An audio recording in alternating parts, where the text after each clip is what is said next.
Hi and welcome to The Journey with Jared, episode 4. Today we have Andy Nguyen.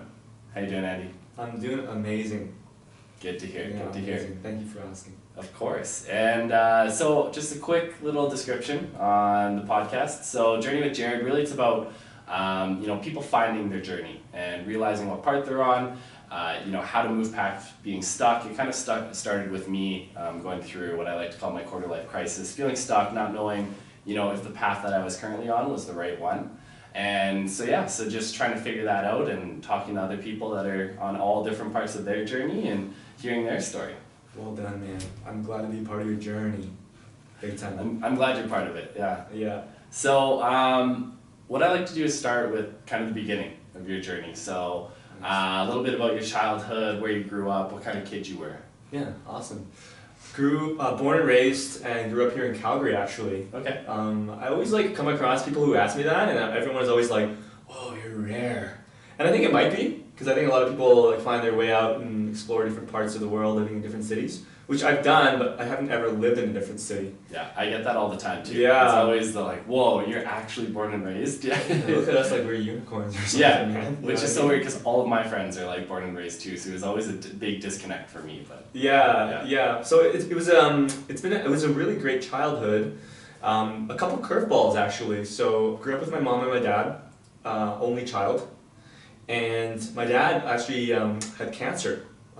He had cancer when I was 6 years old, and he passed away when I was just about to turn 8, and that really shifted my trajectory, my life, right? And my mom never remarried either. yeah, But when a passing happens in the family, especially a father, and this is something I've looked back and reflected on a lot, it affects so many different parts of your life. for sure. How you show up in school, how you show up with your mom, what your friendships are like, what your dynamic is like with uncles and aunts and cousins and all that stuff, right? And so it really shifted things. Yeah. When did you realize that it was a large shift? Was it right away? You felt it right away, or was that more from reflection? I think it's from reflection. I was too young, man. I was too young to know. Yeah. It was when I started deep diving into a lot of trauma work, like mother wounds and father wounds, and started asking myself deeper questions when I was in my later 20s. For example, a deep question is why do I react the way I do? Yeah. Where does that come from? What kind of programming does that come from? Yeah. Why do I react the way I do? And I think that's such a beautiful question. Do you ask yourself that sometimes? Or have you ever asked yourself deep questions like that? Just started to. Yeah. Yeah, and it's funny because when you say that, I feel like the automatic reaction is, well, what do you mean why? I react the way that I react, right? Yeah. But when you actually dig into it, there's so much more that goes into every single thing that we do. Yeah. And I feel like most people kind of live their lives never realizing that, or realizing it very late in life. And so what started you on asking yourself those deep questions? I would say that's a good question. That's a great deep question. I would say that it was my journey into entrepreneurship, small business ownership. Okay. Yeah, and that's an interesting thing. Sometimes people say as a part of their own journey, I had an accident in my life, or I had a near-death experience, or came out of a breakup or something. For me, it was really I threw myself at small business ownership. Mm-hmm. It was really hard because I had no experience in it, and it really triggered a lot within me. And it was at a point where I'm okay, if I want my businesses mean so much to me, if I want my business to grow, I need to make sure that I'm in check as a human being. I gotta make sure that my cup is full. I gotta make sure that I'm always checking in on how I'm doing mentally, physically, emotionally. Because if I'm suffering, my business suffers, and the people that I serve through my businesses suffer. Yeah. So it starts with me. And so as part of the emotional and the mental space of checking in with me, Yeah. I ask myself those questions. Yeah. And a detail of it, but I'm curious, Sure.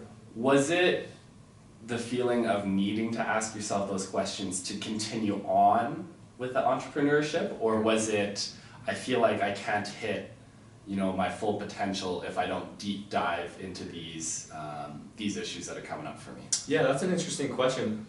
I'd like to say a little bit of both, man. Okay. Yeah, it's a bit of a blend of both. And maybe even a third texture or a third layer to it as well, that, separate from our business, because we are not our business, right? Yeah. Right? Yeah. And I at this point in my life, I love contemplating the possibility of the end of anything. It's a Buddhist philosophy of non-attachment that, it's cyclical, right? It's like there's a beginning to something, there's an end to something. Yeah. So a deep question that I asked myself was like, okay, if my business is ended, who am I? Who am I? Yeah. Separate from that. Yeah. And I just sorry to sort of cut you off there, but kind of both of us being in that entrepreneurship, realm, I feel like that's a hard disconnect because a lot of people don't separate those two things. It's I am my business, right? And a lot of times that'll be their identity, and not even necessarily only in entrepreneurship. And I feel like it's a little bit more intense there, but a lot of people, and I was talking to Nuke about this, they assign their identity to what they do, right? It's not I am Jared, it's I am the entrepreneur Jared, or I am the lawyer, or I am the VP, right? And so when you take that away from them, or if they lose that, you don't actually have a separate entity that is just you. Yeah, I can tell that you deeply resonate with that, because I think we've both been there, like so entangled with who we are and what we do. I think that's a big thing about masculinity. Yeah. In general, right? Is we are what we do. We are what we do. And if I'm losing in business, I'm losing in life. Yeah. If I'm winning in business, I'm winning in life. There's this weird thing. I think that's the thing about the masculine, right? Archetype, per se, within everybody, men and women, all genders, is that the translation is always, am I winning in life or am I losing in life? Mm-hmm. But if it's approached unconsciously, it becomes your self-worth, as you discussed, right? For sure. Yeah. Yeah. And just, we've talked a little bit about it already in our past communications of, that was a huge change for me. Yeah. Right? It's been 4 months now, about 3 or 4 months where I removed myself from, what I did and, my business and all of that. And it really put me into a spot that I've never been in before, right? Where it's, okay, now who am I? Like, who is Jared? And that's where kind of this journey started, is being, starting to question basically every single thing that I've done. And, like, why do I do that? Why do I act that way? If I don't have this as part of my life, what's left? And so that resonates a ton. Would you say that shift in you was like hitting a bit of like a reset button?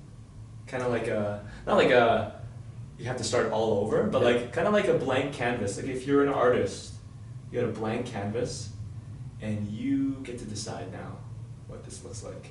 It definitely was. Yeah, it was for sure a blank canvas. It was hitting that restart button. I'd always joke with people, I'm gonna blow my life up, or I blew my life up, a couple months ago. Yeah. And really stepping into the complete unknown was the biggest thing, which I had never done.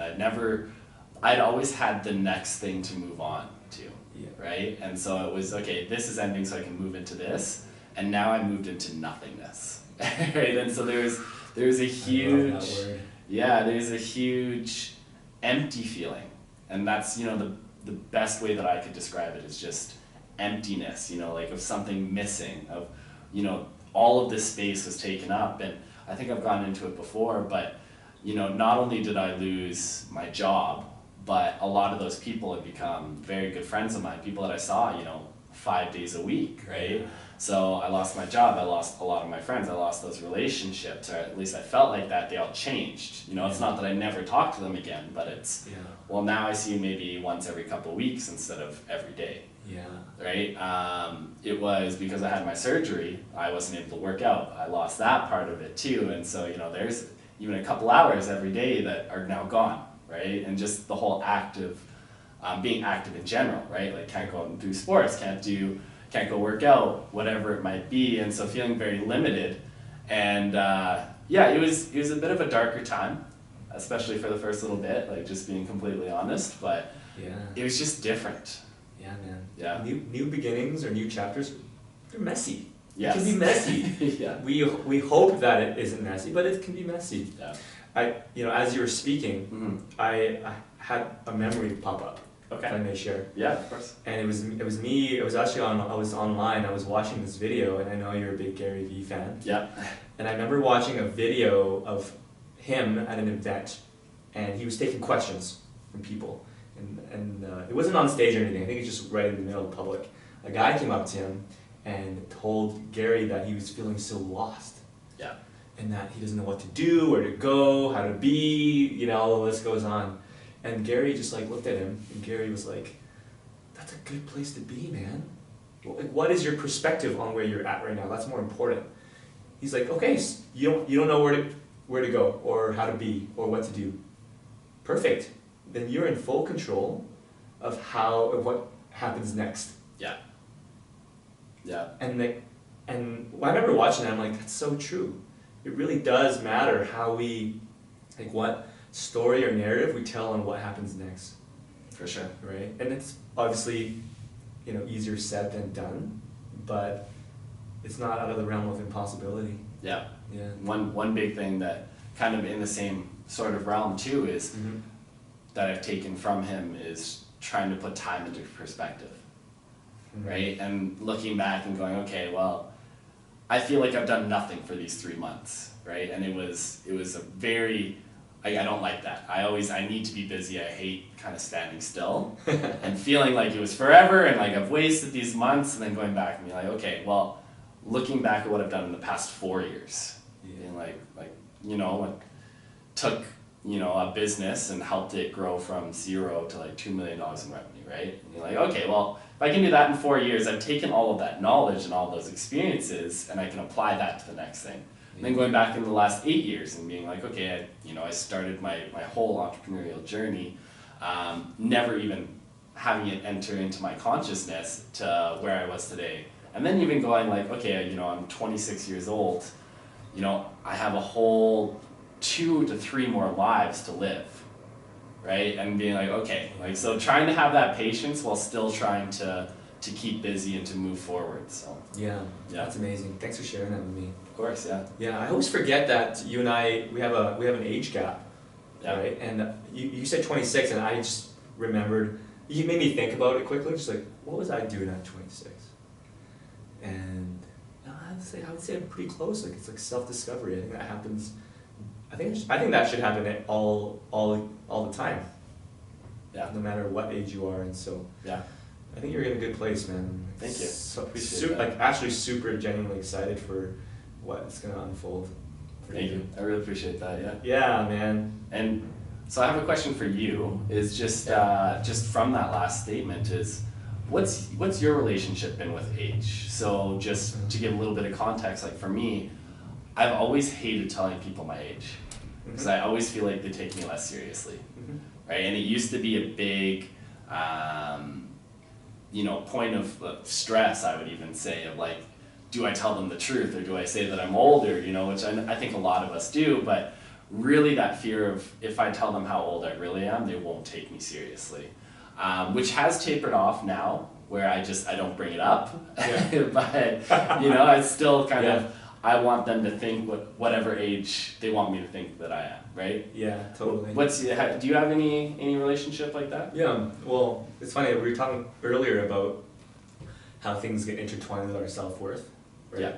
Age was a thing that was intertwined with my self-worth before. Okay. I'll bring it back to a stage of life I was in. Like, I was working at a corporate company, the youngest guy in the company, and a lot of the guys and the girls that worked with me, they were older than me.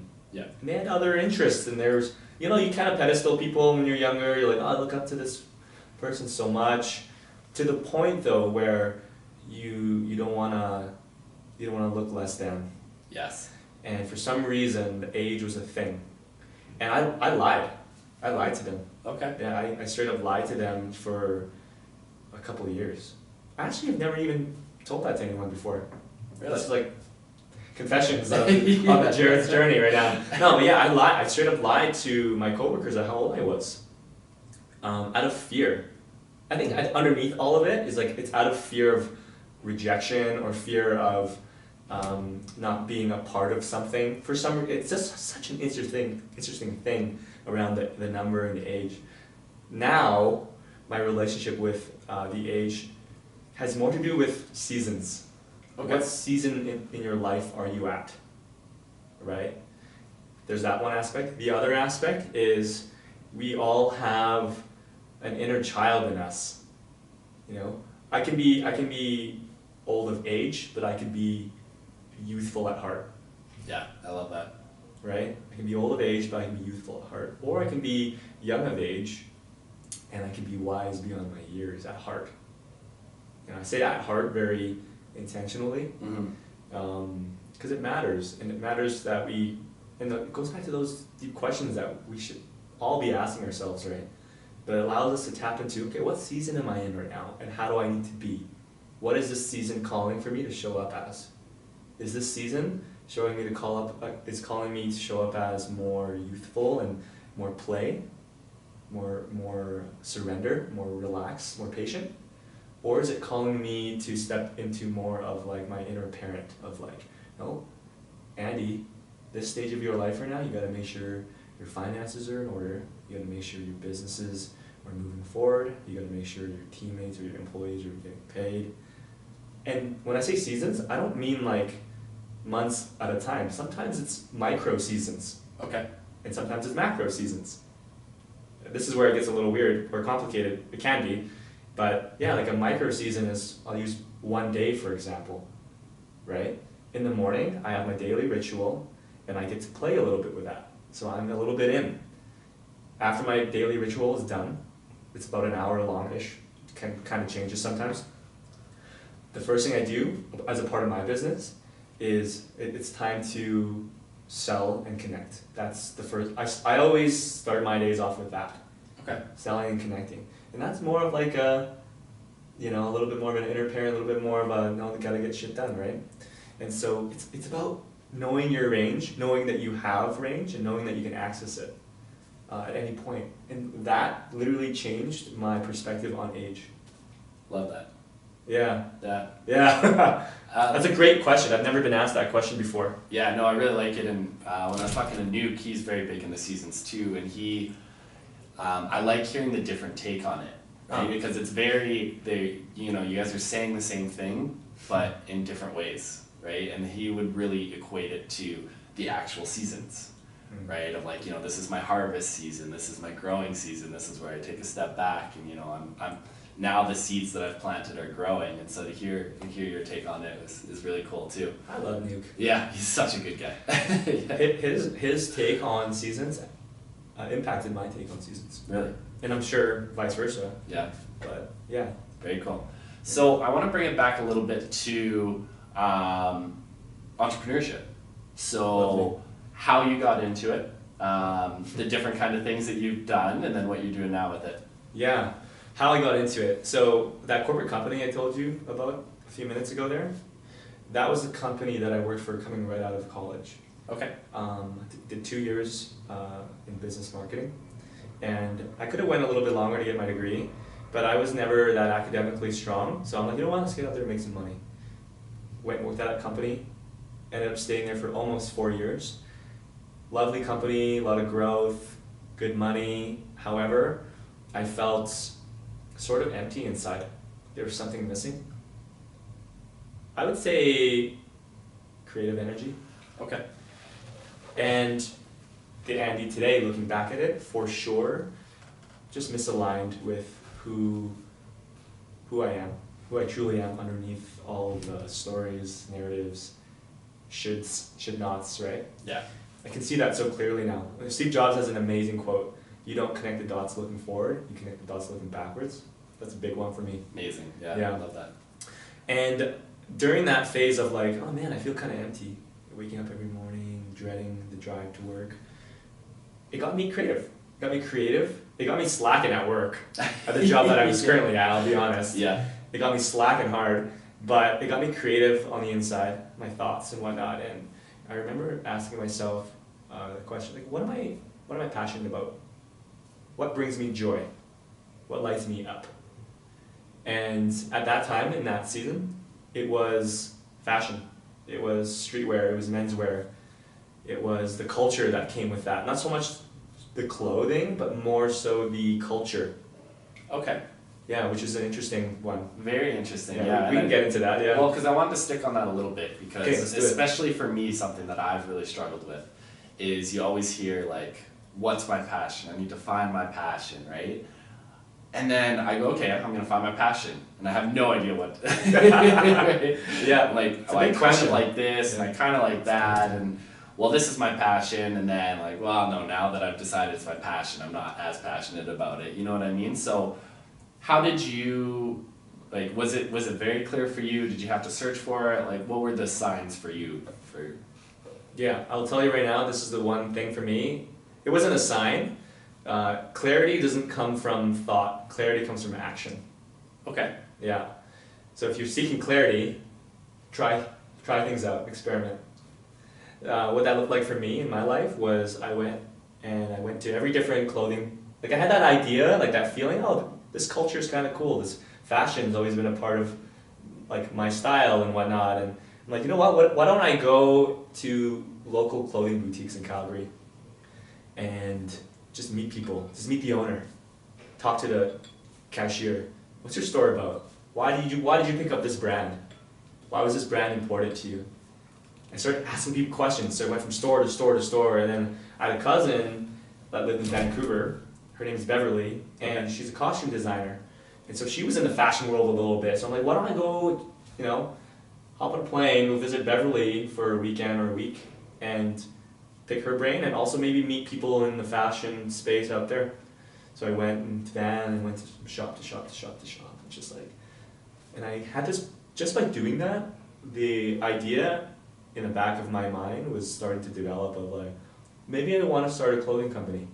Maybe I want to do like a simple t-shirt line.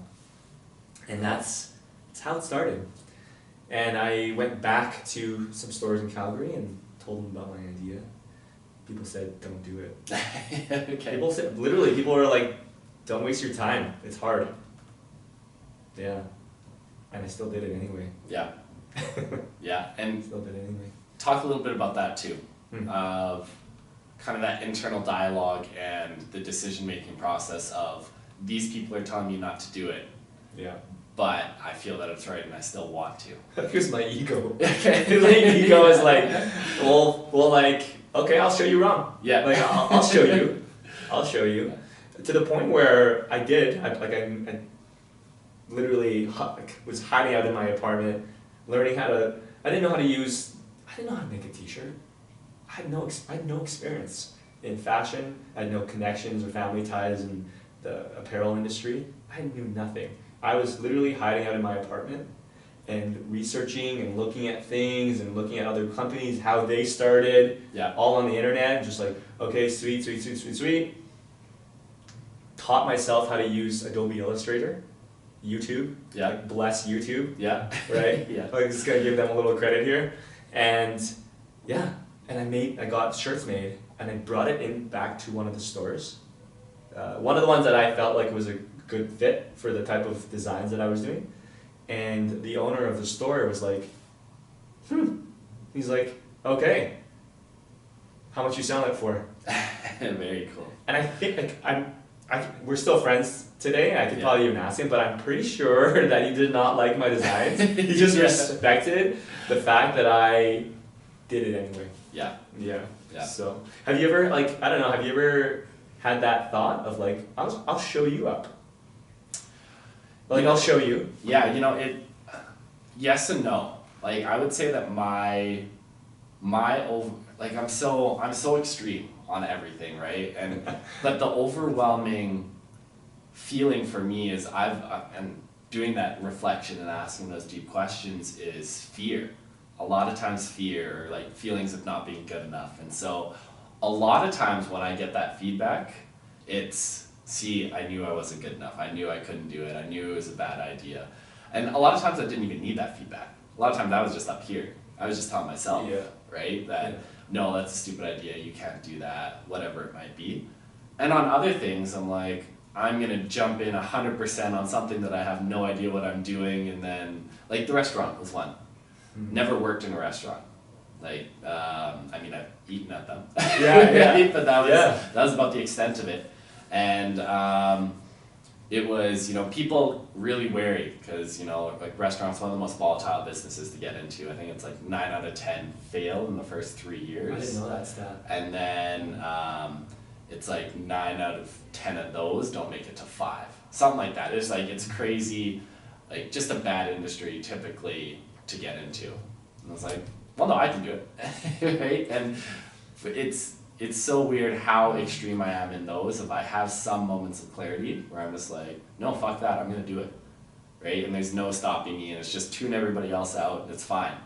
And so it's really trying to get myself to the place of hearing people's feedback, but not assuming that they're right. Right? Not assuming, automatically starting at the place of, no, you can't do it, right? Instead of, you know, starting at the place of, no, I can do this. And then, you know, if you talk to 1,000 people and everybody tells you it's a terrible idea and you try doing it and then you don't get anywhere too, it's like, okay, maybe this isn't the right idea, let's move on to the next one. But I really feel like that's more of the place that you should be. Yeah, So, I agree. Yeah. Mind you, when I started the clothing company, I was 23, and I was pretty reckless. Yeah. I was like, no. Literally quit my job, Yeah. the one I had, the corporate company, picked up a restaurant gig, Yeah. part-time, and started this clothing company. It was pretty reckless. Yeah. Reckless, but at the same time, I mean, what do you have to lose at that point in your life too? Literally. Yeah. Right? Yeah, I do not regret that decision at all. Yeah. Yeah. I don't recommend that decision for everyone. Yeah. I think there needs to be a lot more introspection, because just because one person does it one way doesn't mean that that's your journey or story. For sure. That's always something that I want to hit home with people, like even the people listening to this right now. It's like, you are unique. You're so unique. Your story is so unique. You know, we can get into a space where we're always looking outwards and comparing, and I gotta do it this way because that person, I look up to that person and they're successful and I have to do exactly what they. No, like, it's gotta look different for you because you are you're so special.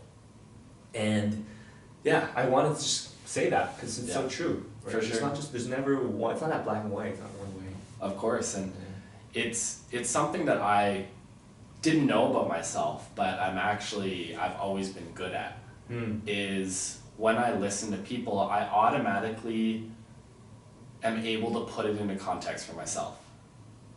And it's funny how much I just like cut and chop and paste what they're saying, right? And it's what I take away from it a lot of times of more of that like mentor role or hearing somebody's story is, I like how they did this, I like how they did this, like I hate all of that, I'm just going to completely ignore it, right? And then only take these or apply it to my life. And when you say, I jumped right in, more taking that mindset or that lesson of jumping into things, that doesn't necessarily mean quit your job and go 100% at it. Maybe that means jumping in is just trying it, right? Just doing it at night, or just like literally trying that one thing that you're scared to do or that you really feel like you should do, but you're wary of what'll happen afterwards. I love that, yeah, because you're right. People can take that word "jump in" as in like all in.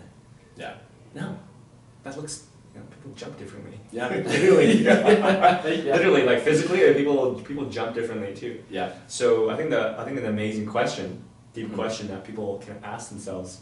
And this is something that you and we should always be asking ourselves: is what is our truth? Yeah.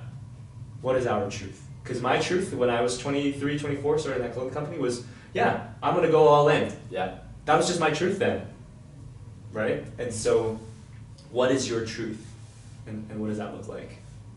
Love that. Yeah. So, started a clothing company, got into a couple places. What happened next? Sipping water. What happened next was I met a friend who wanted to support me in the clothing. He jumped on board. He introduced some jewelry to the company, a small accessories line. That line like blew up, like it was crazy. People were loving it, and we asked ourselves like, hey, do we want to keep the accessories line in the clothing, or do we want to separate it and start something new? At the same time, my business philosophy and inspiration began to change a little bit. Okay. And it started shifting towards more of conscious consumerism, social missions, and how do we build a business that not only the customer is receiving something that they value, but the community is also thriving from our operations as well. Okay. That's kind of like, to me, that's like the epitome of a social enterprise. Yeah. Right? Or a company with a social mission. And so we ended up deciding to split the accessories off, started a company called Playfield. Okay. And Playfield was a men's accessory line that helped provide meals for young children here in our city. Amazing. And it was such an amazing journey with that company. It opened so many doors.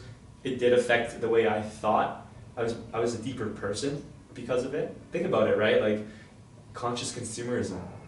So we have to think about our materials, sustainability, how much, like we just got down to the nitty gritty, and there was more depth to the business. That opened a lot of channels to speaking engagements, presentations around social missions, and social entrepreneurship. And yeah, it was just an amazing door that was wide open. So that happened. And from that turned into some consulting stuff.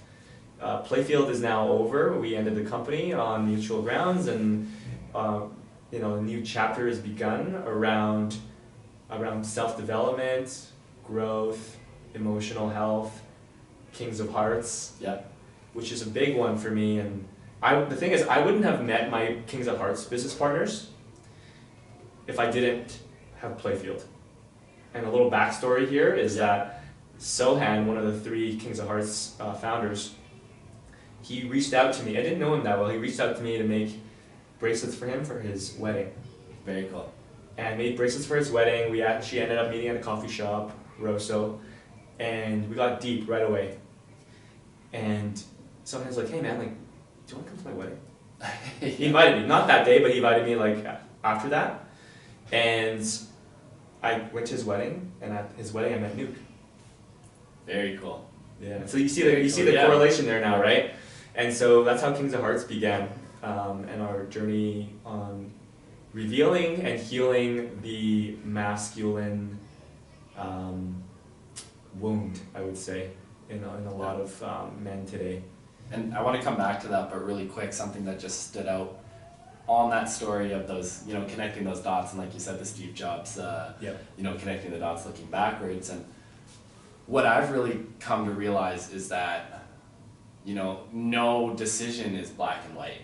No. Right? And what seems like such a small decision, has such a ripple effect that, it's incredible, right? I think I used this analogy the other time, was I didn't know what program I wanted to go into for school. Yeah. Right, and I was like, I don't know, like which one do I want to do, and I just randomly picked one, and I thought it wasn't, a huge deal. And it's like, okay, so that's the degree I got, yes, but also so many of those people that I met, I would have never met. A lot of them are really good friends to this day.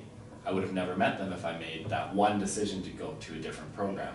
The way of thinking is completely different because of the background, because of that program now. And every single, little decision actually leads to a million things that would have never happened, if you had made that other decision. Yeah. Even though it feels black and white, yeah, it's not black and white. It can feel black and white, but it's not. And that's I think that's such a beautiful. I love that you said that. There's just so much more that we don't know and have no control over. Have no control over, right? Right. And so like that is like a life lesson within itself, right there. It's like, and so where in our lives do we need to just loosen the grip a little bit? Yeah. To act on what is our truth in the moment, and to surrender to what's to come. Yeah, and when you said that, what my mind said was, you have all the control and you have no control. Because you were back to like you see things in extremes. I love, you have all the control to make all of your own decisions, but realizing that all of those decisions change everything that you have no control in. Right? It's such a funny thing, isn't it? Yeah. Such a funny thing. Yeah. So okay, going back to Kings of Hearts, and I've had Dea and Nuke, who are both really involved in that, and we've talked a lot about it. Yep. Your perspective, quickly, on what it is, what you guys do, tell us a little bit about it. Yeah, Kings of Hearts, my perspective is that we create the container, we create the space for what, honestly, it's not just men, right? Because a lot of the events involve women too, and yeah, it's creating a safe container for people to be able to fully express their truth and to start having a conversation around how we need to show up that can better our society, can better humanity as a whole. Because we've come a long way with, there's been a struggle, right? There's always been a division of sorts. Mm-hmm. And so the question that I have in my mind a lot is, how do we show up so that we bridge that division?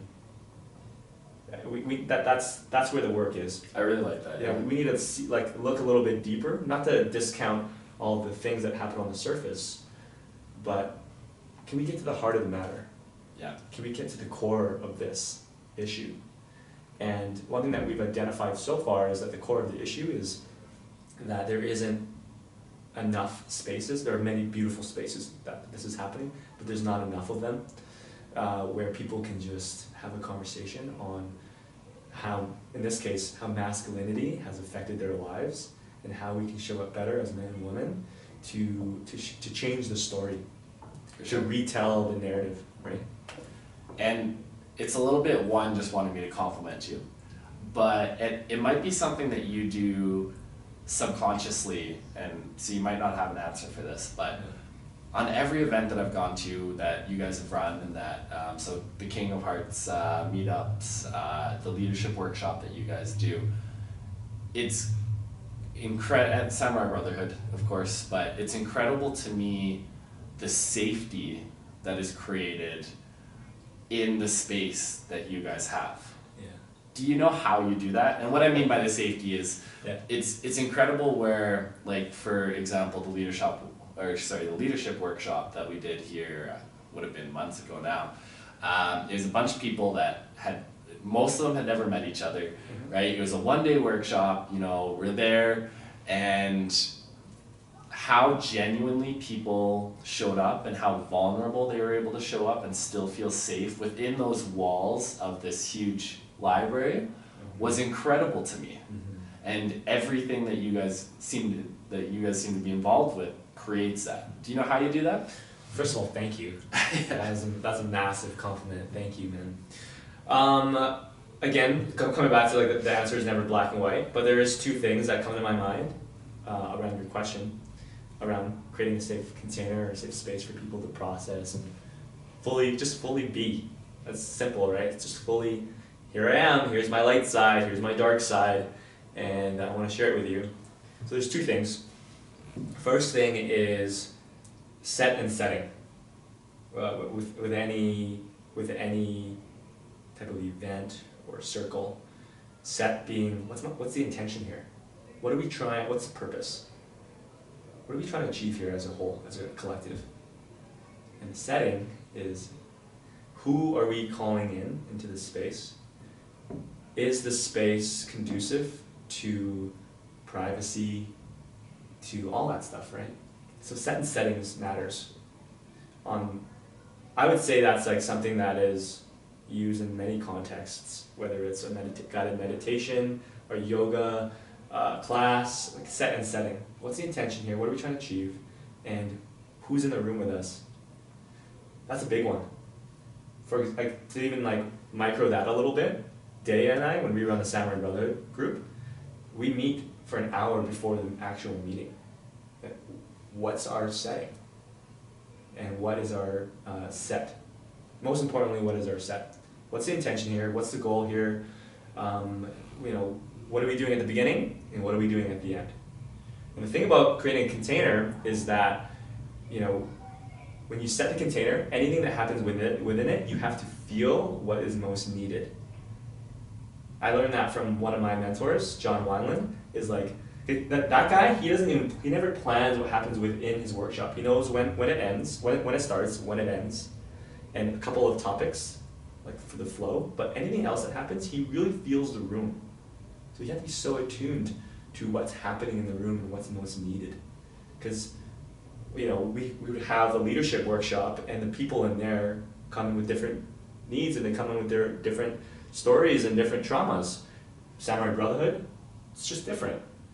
So this is a good transition to the second part of holding space and creating a safe container. Yeah. Is what type of work am I doing in myself so that I can be attuned to those needs in the moment? Right? Okay. How deep is my breath? How clear can my mind be? And so that goes right back to my own personal practice of breath work in the morning, of meditation, of journaling, of getting involved with other retreats where I'm being coached or I'm being mentored. That is what you guys feel in a brotherhood meeting or a circle, at a Kings of Hearts event, at a leadership workshop, is, Nuke and myself and Dea, we practice. We practice what we teach. And so that within itself creates safety. Because you can look at me and you're like, and I don't have to say or do anything to convince you. That's not the point. Yeah. I can just breathe deeply with you, and you just know that we got this together. Yeah. That is safety. Because people are so in tune with that, right? And Yeah. it's whatever the number is, but 90% of communication is nonverbal, right? And so it's, looking at you, feeling your energy, and taking that away, not just what you're saying. Now, on that personal development and the work that you've done, what started that journey? Like what point in your life did you start doing that? What things did you start with? Why did you start doing it? And kind of just touching on some of the different work that you have done. Yeah, wonderful question. My journey through self-development at the beginning was very heady. And what I mean by heady means like I was just absorbing a lot of knowledge, reading, listening to a lot of podcasts, reading a lot of books. Lewis Howes was a big influence for me. His podcast, The School of Greatness, and all the people that he interviewed. Some part of everyone's little story resonated with me. Maybe not the entire episode of the podcast, but just that 1 or 2 minutes. Which is why I love your podcast, what you're creating, and it's just like, there's people gonna be taking tidbits of something, and it's gonna blow up for them. My journey with self-development started when I started a business, and it was very heady at first. And one thing that I've realized about self-development is that it's not effective, if we keep it in our heads. So I started following a lot of teachers that were teaching embodiment, and this is all very recent, actually, only in the last 2 years, where I started following a lot of teachers, and a mixture of yoga teachers, meditation teachers, spiritual intimacy teachers, and they basically get you in your body a little bit more. And so self-development has gone from my head down to my heart, and then back up to my head, and then down to my heart, because neither is good or bad. It's just, where do we use that, right? So self-development started there, and I follow a principle now of less is more, right? Like if I'm reading a book, for example, I don't need to read 100 books in a year, but if I can read 10 books in a year and go deeper with each of those books, that for me personally, is more fulfilling. Because a book is more than just its 200 pages. There's what's the practice that you can take out of this book, right? One of my coaches literally had a coaching call with me yesterday. He was helping me structure something around my practice. He was like, when you identify anything that you're taking people through, what's the lesson, what's the exercise, what's the practice? So when it comes to a self-development book or even a podcast, it's like the content of that podcast or the content of that book is the lesson. So there's 2 other steps that we're missing. A lot of people miss. They just learn and learn and learn and learn. But what's the exercise and what's the practice? Exercise being something that you can act on immediately. Practice is something that you do in small ways every single day. Very cool. Yeah, so that to me is self-development now. Yeah. What's the lesson? What's the exercise? What's practice? Amazing. Love it. Yeah. One thing that I had never, well, I for sure never heard this term before. It's a term that I've learned from you, and I think it's something that's very important, is shadow work. And so you brought it up when you're talking about, the spaces that you guys have built for people and how you make them feel safe is, allowing that shadow side of them, their negative aspects, allowing those to be okay in that space. Can you talk a little bit about shadow work, what it is, why it's important? Yeah. Shadow work is parts of ourselves that we've deemed negative or that we've deemed shameful, when they're actually very lovable and very accepting. Shadow work essentially is to be able to step into that part of yourself that you feel guilt or shame around and express it in a safe space. So that basically what we're doing in a safe space is we're making it conscious. Because when it's unconscious, we react that way out in real life. Right? Suicide, violence, bullying, stealing, lying, all that stuff, right? And so, for example, it's like if a person is, let's say they're a compulsive liar, and they are so ashamed of it, and they keep it away, and anything you keep in the dark festers, it just molds and gets bigger and worse, right? And then you end up just lying unconsciously to everyone in your life, and not owning it either. But shadow work is basically you're in a safe container and you look at another person, whoever is facilitating can create that container, and you literally just be like, I'm a liar. I'm a liar. I'm a liar. Yeah. And you take a deep breath, and you feel it in your body, and like 8 times, 9 times out of 10, you don't believe yourself when you say that. You're like, that doesn't look good on me. Actually, yeah, that doesn't look good on me. Yeah. I want to relinquish that, and it won't happen overnight. But I'm committed to doing that. Yeah, that's kind of shadow work. That's a simple example of it. For sure. And it comes to mind the exercise that we did last Monday, and of course we won't go into the specifics of it, but essentially what it was we all sat in a circle, and it started with, it was a sentence step of something that I don't want you guys to know about me is, right? And I think we all felt it a lot, and it was all of that same sort of thing. And I think I told you too, but some of the guys went, okay, well there are these 3 things that I know that come to mind right away, but I'm not gonna say that. Like I don't tell anybody that. Yeah. And it's crazy how, other people opening up to it is just like they automatically start flowing out of you. And as soon as you get them out of you and show them the light of day, it's like, actually that's not that bad. Right? What felt like the worst thing of how could anybody even look at me, like let alone, like me or talk to me if they knew that about me. It's like, no, that's just a part of you. Right? And then the weight that came off, like for me, the biggest feeling, which I wasn't expecting, I thought it was going to be stress and emotional. The biggest feeling for me was like weightlessness. Like I felt like somebody had just taken 200 pounds off my shoulders, and like I was able to put it down. And for the first time I was like, wow, like I feel light. Yeah. Light. It's true. Yeah. It's like, think about like a bag of rocks that you carry with you. Like when you first pick up the bag of rocks, you're feeling pretty good, and it doesn't feel that heavy. But what if you held that bag of rocks for 7 days straight? Yeah.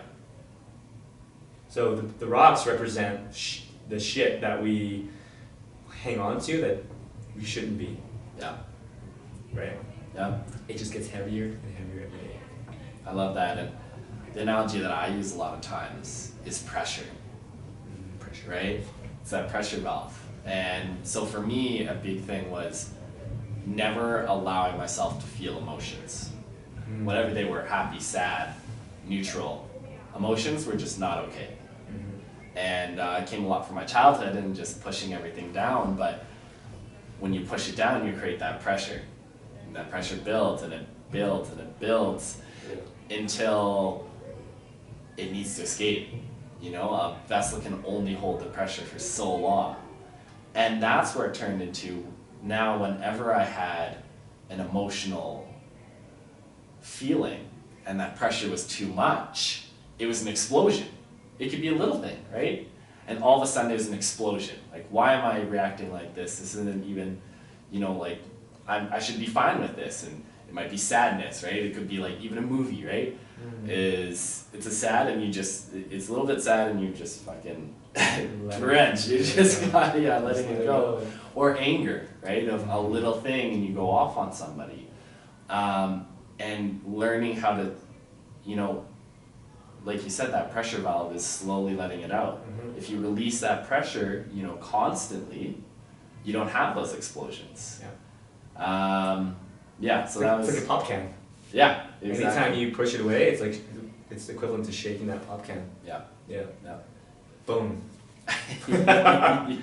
And then, like that's what we try to, so like Kings of Hearts, that safe space, it's like literally like we have to, it's like pressure valving, Samurai Brotherhood, pressure valving, leadership workshops, same thing. It's like with a different set and setting for each one.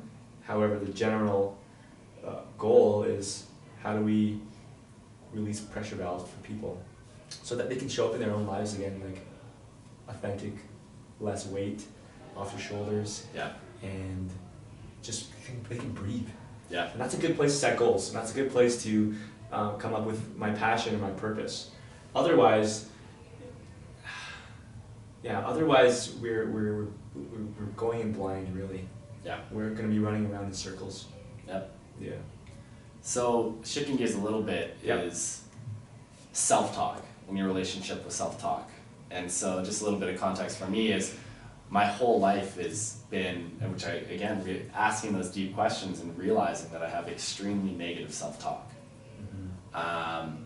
And had zero compassion for myself. And a lot of it showed up in different ways, right? So that was the lack of confidence. Because I was so negative in my head is, how could I be confident about anything because I am bad. I'm inherently bad. Everything I do is either bad or not enough. Right? It showed up in like body image issues, right? And that was the biggest one for me. The biggest unlock was it didn't matter what I actually looked like. I still had that same feeling about myself. Right? And so if I lost weight, if I gained weight, if I put on muscle, if I lost muscle, it actually didn't matter because either I would shift my focus to a different part of me, where it's like, okay, well that's okay now, so now I'm going to completely ignore that and then shift onto something else. Like, well, I don't like this. And really, and it's still tough for me, is trying to have that self-compassion and positive self-talk, right? And so if you don't mind just going into a little bit about your self-talk, if it's changed over time, if it has, you know, how has it changed, what made it change? Yeah, totally. My self-talk's tough. I call it the monkey mind. It's just like chatter, right? Well, someone told me something one day, I forget who it was and when it was, but it was like, they asked me a question, they're like, do you believe everything that everyone tells you? And I'm like, no. Oh, no, everyone, or like whatever, right? I don't believe everyone. And they're like, okay, well, why do you always believe yourself then? Like everything that comes up, the thoughts. Why do you believe everything? That is very interesting. And I'm like, I don't know. Oh, okay. Wait, I don't have to believe everything I think? Okay. That was a big shift for me, right? The practices that come along with that, meditation, breath work. The reason why I say breath work is breath allows us a pause.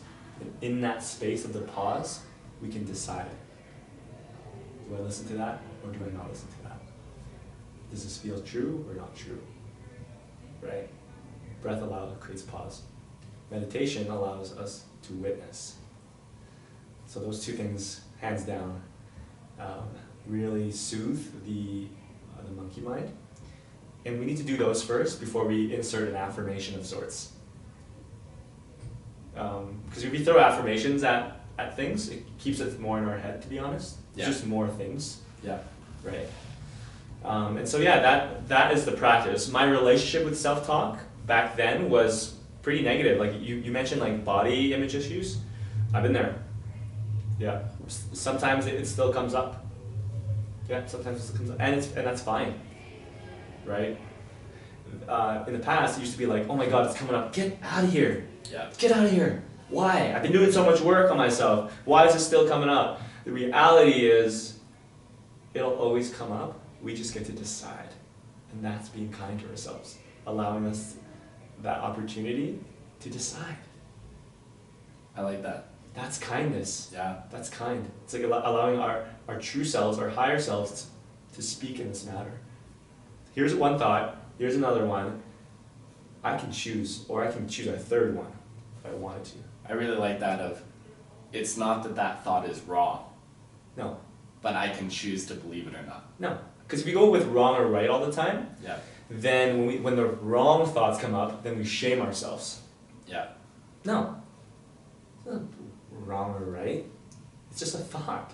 Yeah. Why do we label things wrong or right so that we can try to make sense of it? And making sense of something is of our ego mind. I need to know what this means. Sure, but do you have to know now? Like, right? We don't need to, we don't need to know.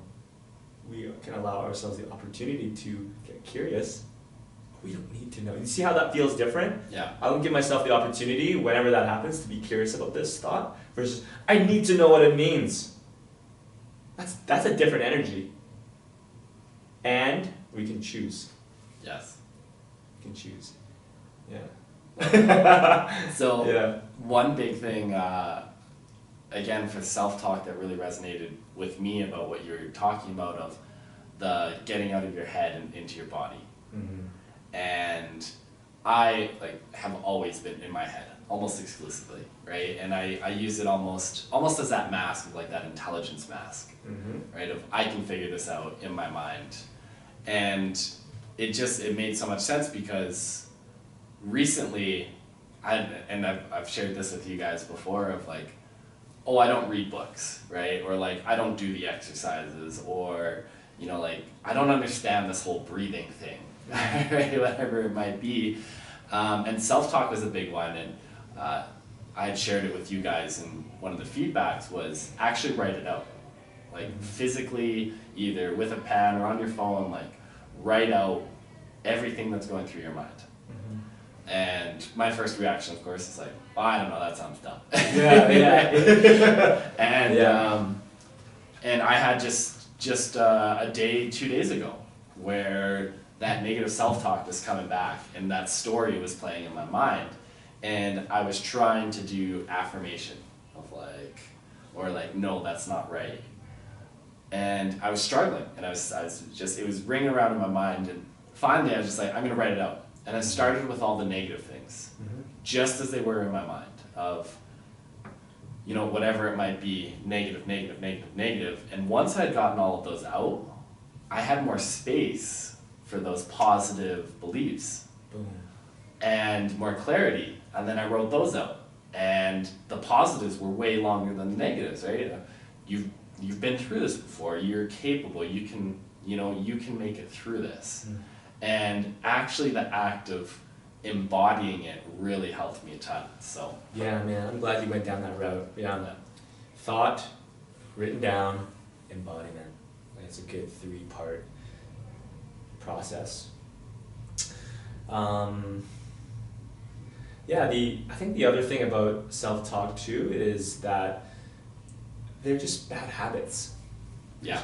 A lot of it is habitual. Yeah. We're used to thinking this way. The unconscious programming, default programming, goes back to that. Exactly. Yeah. And with any bad habit, we can change a bad habit. You've had bad habits? Because I've had bad habits. Yeah.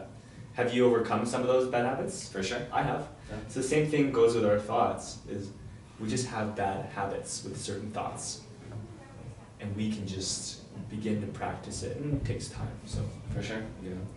So shifting gears again here, have you ever felt in your life like you were stuck or lost? Did you ever have that feeling, and how did you overcome that, or how did you work through it? Yeah, stuck was that last year, that job, Okay. feeling empty, not a lot of creative energy coming through, felt really stuck.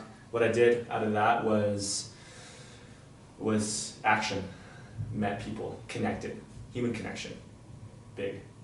Another point where I got stuck was a really big breakup with this wonderful woman, but it was the biggest heartbreak I've ever had. Yeah, it was the biggest heartbreak, and it was one of the biggest trajectory changes where I was like, I thought I was going left, but I'm going right now, and that shook me. Yeah. That I felt stuck for like a year after that. Wow. And I was in this loop of like just like victim mentality, really bad habits on not minding my own business, like trying to know what was going on in her life even though we were separated. I see. Yeah. It's like needing to know, like hanging on to like false hope even, and I was stuck, and there was no solution out of that other than I needed to go through what I needed to go through. Yeah. I always love using the analogy of sometimes a storm just needs to pass, but if we try like running with the rain, we're always running under the clouds. But what if we just sat in the mud for a bit? That's a Buddhist philosophy, sitting in the mud for a bit. It's attached directly to the lotus flower, right? It grows in mud. Can we sit in the mud a little bit and maybe we'll bloom? I sat in the mud. It was messy, man. Yeah. Yeah, it was I like that analogy though. going through a lot of stuff. Yeah. Yeah. Yeah. Yeah, I'd say those are my big. There's many more, but those are my big two for sure. Yeah. Yeah. So I think one thing that a lot of people struggle with is finding, we talked a little bit, finding your passion, right? But more so finding like a life mission or your North Star of what you want to, move towards. Mm-hmm. Have you found either of those things? Or do you have one currently? Yeah, big time. I've definitely found it in this season. Okay. In this season, it's around supporting men and deepening their relationship with themselves, because the byproduct of that is a better world. Healing their relationships, empowering their women in their lives. Like so much can come out of that. Less suicide rates. Yeah. Less violence, less murders, less gangs, right? Yeah. If men can deepen. That's my mission in life for now. How I landed there was I had to start 3 businesses. Okay. Close down 2. Go through a huge breakup. Pick up restaurant jobs, part-time jobs, all a bunch of stuff out of safety and security and doubt to land here today. And that's just what it looked like for me. If I were to generalize it for people who maybe are asking that question themselves, I would say slow down. There's no rush. Life is short, so make every moment as meaningful and as deep as possible. A lot of people equate like life is short, so I can do it fast. No, life is short. Do it deep. Enjoy it. Really savor the moment. Don't rush through it. Yeah. No. Yeah. Yeah. Don't rush through it. When you slow down, you make better decisions. When you slow down, we're more trustable. When you slow down, we can actually listen to the signs that are actually in front of us all along.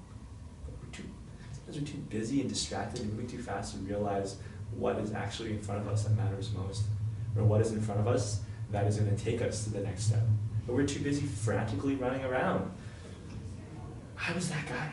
Yeah. Frantic. Running around. There's no need. Right? Love that. Yeah, that would be my big one. So Very cool. yeah, how does that, I'm curious, I want to ask you the same, like what does purpose and passion mean for you in your life at this stage? For sure, yeah, and that was, to tell you the truth, the biggest, I think, driving force of that quarter life crisis that I'm still going through. Yeah. Right? Of what is my calling, what is my North Star, and what I thought it was. What I realized was, in the past, it was a very unhealthy one. And what it was trying to live my life for others, for their approval.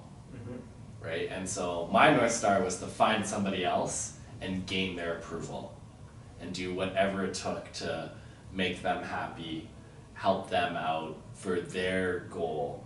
But what I realized was there was still an emptiness there, because that wasn't my calling. I was trying to get their approval. It wasn't even necessarily help them reach their goal. It was, I want their approval. And even when I had it, that need wasn't fulfilled. Yeah. Right?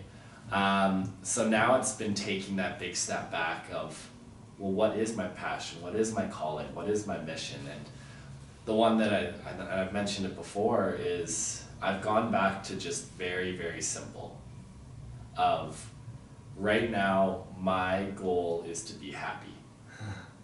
And as simple as that, and something that I genuinely don't know if I've had an extended period of time in my life that I can remember of just being happy.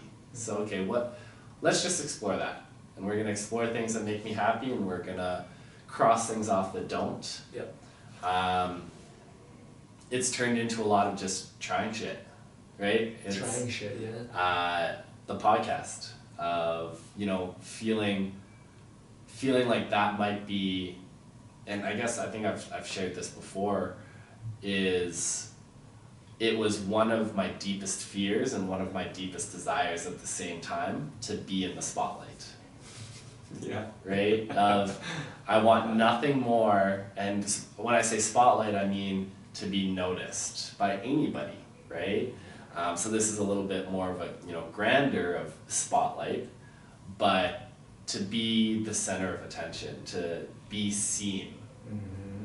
But whenever I've been in that position, it's felt, I've had so much fear and so much anxiety and, so many different feelings come up that right away I pushed away. I'm like, no, I don't want this. Right? Yeah. And as soon as it's gone, I want it again. Right? And so trying to become comfortable in the spotlight has been a huge thing, and one of the reasons why I'm doing this. I love that, man. Yeah, and the other big one for me was I had never truly done something on my own, and I'd never truly been the guy. Like, I'd always been a number 2 or a number 1B sort of relationship, but I always had someone to fall back on. I was never the tippy top. And spotlight again. The spotlight again, for sure. I want to be number 1, I'll be them too. And I'd never made that connection, so thank you for pointing that out. You're welcome, yeah. Yeah, but I don't know what it'll be in, and that's not necessarily the point, but I want to see if I like being that number 1, that tippy top. And I won't know until I actually experience it. And so trying to put myself into situations where I am that person. And it might turn out that I actually hate it, and I go back to that more, like I'm more suited for that number 2, and that's completely fine. But I think, and I always go back to that saying of, you regret the things that you didn't do more than the things that you did, right? And I didn't want to have that regret, so I'm like, I need to know and figure that out for myself. Yeah. And so I need to try it. So. That last line you said there deeply resonates with me. Yeah. It makes me think about that. We want a lot of things. We just have to come to terms that it may look different, and it may happen at a different time. Yeah. Than we supposedly wanted it to. Than the story that we tell ourselves. Totally, man. And that can be related to love. It could be related to business. It can be related to so many aspects of our lives. Yeah. It's how do we show up each day and just be in our truth and know that it could look different, the outcome could look different, and it could happen at a different time than we wish. And can we be happy with that? Can we be at peace with that? Yeah. I like the happiness one. That was really good. Yeah. Thank you. Yeah, Yeah. man. This is great, man. This is really Thank you, good. Yeah. I've been like recently, if I can share quickly, like, Of course. Yeah. even around like love and relationships. Yes. You know, I met this amazing woman, Yeah. and it's become like this long distance connection, and it looks different than what I'm normally used to. And it's triggering in a good way. Why does my story always have to be the same? Yeah. Year after year, day after day, week after week. Right? That's something that I'm learning from her and the connection that we have. It's like, it doesn't have to look the way we want it to, or have always wanted it to. The way that we thought we wanted it to. Exactly. Yeah. Yeah. Yeah. That's amazing. Yeah. Is there anything else that we didn't get to that you want to bring up? I think that's just that last one right there. Cool. Otherwise, nah, man. Like, what are you? I guess if I had a question for you, Yeah, it's like, for sure. you know, what are you most excited for today? Ooh. You know, I would say today and tomorrow, I can kind of feel myself getting a little bit more into that flow state. I can feel that from you today. Right? Yeah, and it's something. It's crazy of how addicting that state is, and I do it and have done it by keeping myself so busy. Yeah. Right, and that's another one where I think that emptiness came from. Yeah. I felt that flow state of like I was go, and I was just next thing. My day was filled, and you know, and it was stuff that I enjoyed doing too. You know, most of it. We all have things that we don't like doing, but you kind of get in that state, and the day's just done. And I really had this period of time where every day felt so long, but long periods of time felt so short. Oh, you said it perfectly. I experienced that weekly, man. Yeah? Yeah, man. Like, yeah, you kind of nailed the verbiage around that, though. You might have to write that. I might have to write that down. Perfect. Good thing we have it recorded. Perfect. Times 2. Yeah. And 3. But yeah, and so wanting to get back in that state, and it's just the last 2 days I've had my days full, and I think that I really want that and meaningfully full, and trying to get back to that and find things that not have that emptiness. And I think it's good for me to take that step back, but I really feel myself ready to start jumping in again and get those wheels turning. You know, like I took that break, I shut the machine down for a little bit and let it rest, and now I wanna go again. And so that's the feeling. Flow state is beautiful, man. Yeah. Yeah. Enjoy it while it's here, because it ebbs and flows. That's life. For sure. It ebbs and flows. Sometimes when we enjoy something so much, we're like, no, I want it to last forever. Yeah. It's okay that it doesn't. Yeah. But know that it'll come back. Yeah. Yeah. All right, and then so the last question for you Yeah. is, what does the next phase of your journey look like? Whew. I feel like that's another half hour. Do we have time? Give me a moment here. Of course. I would say the next phase of my journey is letting go, beginning to let go of a lot of safety nets in my life that hold me back or slow me down a little bit, unnecessarily slow me down, and move me further away from my mission, what I showed you earlier, helping men deepen. I need to fully step into that, like fully. Yeah. Do you have any of those on the top of your mind, those safety nets that you could share? Yeah. Just around, so it's very similar to what you said around like you were always number 2 and 3. Like I always had a business partner or some sort of person with me. Yeah. And the Kings of Hearts is beautiful and it's going to be that way, but with my coaching practice, Yeah. that's a bit of a solo journey for me. And I'm quick to jump on something someone else is doing, whether it be a talk or a partnership or like a little side job or something. unconsciously, those are safety nets for me. So how long can I hold myself at my edge in a space of a little bit of discomfort? It's a little bit of discomfort without reacting to what I'm normally habitually grasping for. It's like, for example, a good analogy is like in the pool learning to swim. Yeah. Habitually, out of safety, you want to know that the edge is there. It's close by. Yeah. For me, my journey is, this is perfect.